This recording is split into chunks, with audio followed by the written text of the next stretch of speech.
الحمد للہ رب العالمین والصلاة والسلام علی سید الانبیاء والمرسلین اما بعد فاعوذ باللہ من الشیطان الرجیم بسم اللہ الرحمن الرحیم وَقَرْنَ فِي بُيُوتِكُنَّ صدق اللہ العظیم۔ اور اپنے گھروں میں ٹھہری رہو۔ آج کا جو میرا عنوان ہے وہ ہے نرس کی جاب کرنا کیسا۔ درود پاک کی فضیلت نبی اکرم نور مجسم شاہ آدم و بنی آدم سیاہ لامکاں شب اسرا کے دھولا مصطفیٰ جان رحمت صلی اللہ علیہ وآلہ وسلم نے ارشاد فرمایا، جب تم مرسلین علیہم السلام پر درود پاک پڑھو تو مجھ پر بھی پڑھو، بے شک میں تمام جہانوں کے رب کا رسول ہوں۔ صلو علی الحبیب صلی اللہ تعالی علی محمد صلی اللہ علیہ وآلہ وسلم۔ پڑھیے الصلاۃ والسلام علیک یا رسول اللہ وعلی آلک واصحابک یا حبیب اللہ۔ سوال یہ ہے کہ کیا کوئی عورت نرس کی جاب کر سکتی ہے یا نہیں کر سکتی؟ تو میرے آقا اعلیٰ حضرت الشیخ امام احمد رضا خان بریلوی رحمۃ اللہ تعالی علیہ عورت کی ملازمت کے متعلق فرماتے ہیں کہ ان شرائط کے ساتھ عورت کا ملازمت کرنا جائز ہے۔ ان میں سے پہلی شرط یہ ہے کہ عورت کے کپڑے باریک نہ ہوں، جس سے بالوں کی سیاہی، جس سے گردن کی رنگت، جس سے کلائیوں کی رنگت یا کسی سترے عورت کا کوئی حصہ چمکے، یعنی کہ عورت کے کپڑے باریک نہیں ہونے چاہیے۔ دوسری شرط، عورت کے جو کپڑے ہیں وہ تنگ اور چست نہ ہوں، جس سے جسم کی ہیئت معلوم ہو، جیسے کہ سینے کا ابھار معلوم ہو، پنڈلیوں کی گولائی معلوم ہو۔ دوسری شرط یہ ہے کہ عورت کے کپڑے چست اور تنگ نہ ہوں۔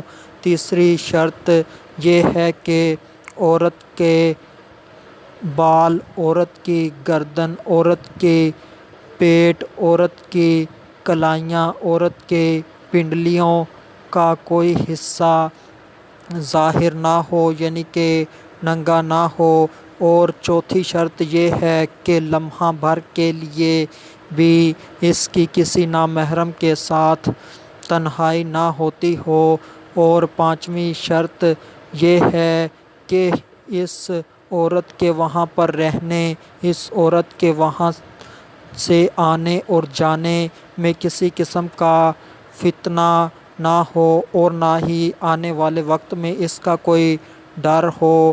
اگر یہ 5 شرائط پائی جاتی ہیں تو عورت ملازمت کر سکتی ہے۔ بالفرض اگر کوئی ایسا ہسپتال ہو جہاں پر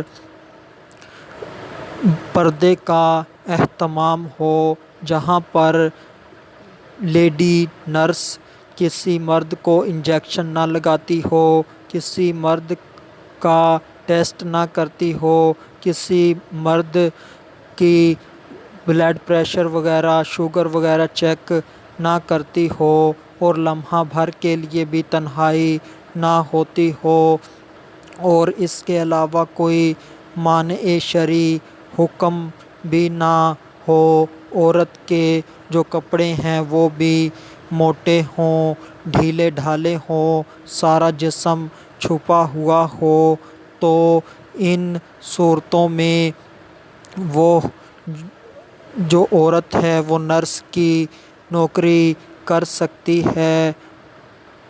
مگر ہمارے ہاں یہ حالات نہیں ہوتے۔ اکثر جو نرسیں ہوتی ہیں وہ ننگے سر ہوتی ہیں، سر پر چھوٹا سا کپڑا رکھا ہوتا ہے یا ویسے ہی ہوتی ہیں، اور جو ان کے لباس ہوتے ہیں وہ بھی باریک ہوتے ہیں اور اس سے بالوں کی سیاہی نظر آ رہی ہوتی ہے۔ لباس تنگ ہوتا ہے، جسم کے اعضاء ظاہر ہو رہے ہوتے ہیں، اور جو کلائی وغیرہ ہے، بال وغیرہ ہے، گردن وغیرہ ہے، چہرہ وغیرہ ہے، یا اس طرح پنڈلی کا کچھ حصہ نظر آ رہا ہوتا ہے، اور نامحرم کے ساتھ تنہائی بھی ہوتی ہے، اور وہاں پر رہنے سے فتنہ بھی پھیل رہا ہوتا ہے، آنے جانے میں بھی فتنہ ہوتا ہے کہ وہ مکمل پردے میں نہیں ہوتی، اور موجودہ زمانے میں بھی فتنہ ہونے کا ڈر ہوتا ہے۔ تو یہاں ہمارے ہاں تو ساری کی ساری صورتحال ہی الٹ ہے۔ یہاں پر تو اکثر اسٹاف جو ایک عرصہ سے ساتھ رہتا ہے تو یہاں پر دوستیاں ہو جاتی ہیں، حرام تعلقات بن جاتے ہیں، اور پھر اس کے نتائج بھی برے سامنے آتے ہیں۔ تو اس طرح کا ہماری صورتحال ہے۔ اور اگر کوئی نرس یہ سوچے کہ میدان جنگ میں جو مسلمان صحابیات تھیں انہوں نے بھی تو جو صحابی جنگ میں زخمی ہوئے تھے ان کی مرہم پٹی کی تھی، ان کا علاج کیا تھا، تو اگر ہم کسی مرد کو ہاتھ لگا لیتی ہیں، پٹی کر دیتی ہیں، انجیکشن لگا دیتی ہیں، بلڈ پریشر چیک کر دیتی ہیں، شوگر چیک کر دیتی ہیں، ٹیسٹ وغیرہ کر دیتی ہیں، تو اس میں ہمارا کون سا نقصان ہے، ہم نے کون سا گناہ کر رہی ہیں؟ تو وہاں پر صورتحال میں بہت فرق ہے۔ پہلی صورت یہ دیکھیں کہ صحابیات کا یہاں پر مقصد اللہ پاک کی رضا حاصل کرنا ہے اور جنت کا حصول ہے، جبکہ نرس فیمیل کا مقصد یہاں پر حصول دولت ہے۔ اور دوسری بات یہ کہ وہ میدان جنگ ہے اور یہ ہسپتال ہے جہاں پر زمین و آسمان کا فرق ہے۔ اور اس کے علاوہ ایک تیسرا فرق بھی پایا جاتا ہے، وہ یہ کہ جو وہ صحابیات تھیں اور یہ جو ہیں صحابیات تھیں وہ نہایت سخت پردے میں تھیں، اور یہ جو ہوتی ہیں وہ پردے کی حالت میں نہیں ہوتی۔ اکثروں کے سر ننگے ہوتے ہیں، چہرہ ننگا ہوتا ہے، اور کپڑے باریک ہوتے ہیں، جسم کے اعضاء نمایاں ہو رہے ہوتے ہیں، جسم کی ہیئت معلوم ہو رہی ہوتی ہے۔ یہ صورتحال ہے۔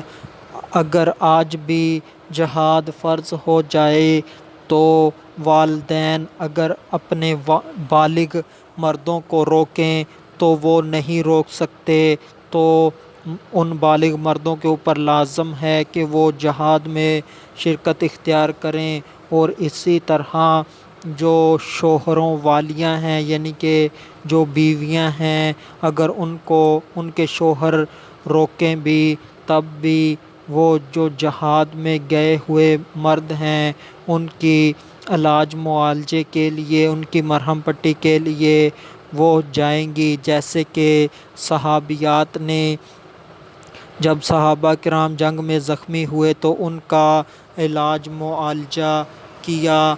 تو ایسی صورتحال ہے۔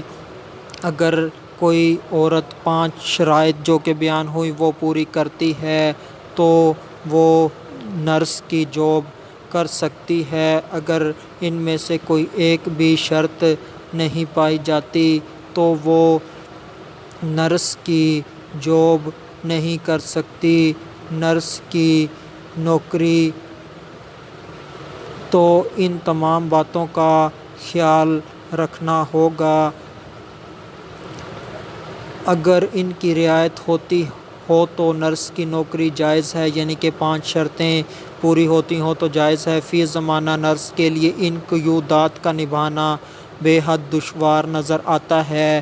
شرعی تقاضوں کا لحاظ کیے بغیر نرس کی ملازمت اختیار کرنا گناہ گار ہونا اور اپنے اوپر بے شمار فتنوں کا دروازہ کھولنا ہے۔ آج کے دور کے اندر عورتوں کے اندر کمانے کا جذبہ بہت بڑھتا جا رہا ہے۔ مہنگائی کے نام پر، غربت کے بڑھنے کے نام پر تو عورتیں بہت کمانا چاہتی ہیں، میدان میں اترنا چاہتی ہیں، تو اگر وہ محنت بھی کریں، کام بھی کریں، مگر پھر بھی وہ گناہ گار ہوں اور ان کی ملازمت ہی ان کے لیے حرام ہو، گناہ کا باعث ہو، تو ان کا محنت کرنا بھی بیکار گیا۔ تو اس طرح سے جو ذمہ داری اللہ پاک نے مردوں پہ ڈالی ہے وہ مرد ادا کریں، اور جو کام اللہ پاک نے عورتوں کے ذمہ لگائے ہیں وہ عورتیں کریں، تو اسی میں بہتری ہے۔ اگر کسی نے اس طرح ملازمت کرنی بھی ہے تو ان شرائط کا خیال رکھتے ہوئے کرے۔ آخر میں اللہ تبارک و تعالی سے دعا ہے کہ اللہ تبارک و تعالی ہمیں نیکیوں کے اوپر ثابت قدم رکھے اور گناہوں سے بچائے۔ وما علینا الا البلاغ المبین۔